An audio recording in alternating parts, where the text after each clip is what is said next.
অতনু ভট্টাচাৰ্যৰ কবিতা বৃক্ষ থাকে মানে।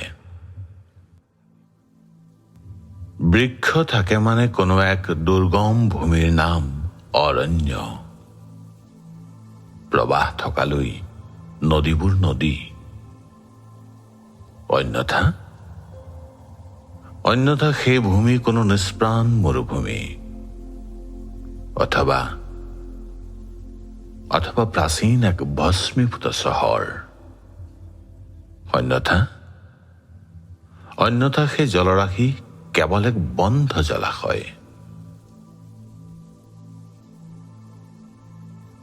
সূৰ্য থাকে মানে আকাশৰ এটা নাম নীলিমা।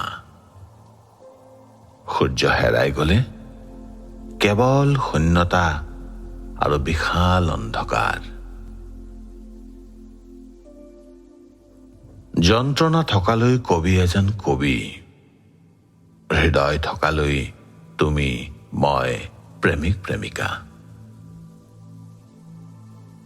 বিবেক থাকে মানে এজন মানুহ, বুকুত ধপ ধপ শব্দ থকালৈ এজন মন্ত্ৰী আৰু এজন গোলাম, এজন ৰজাৰ বিষয়া আৰু এজন কচাই।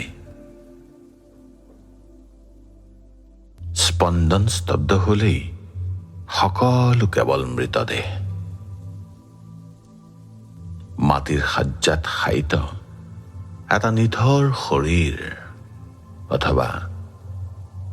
অথবা কেৱল এমুঠি ছাই।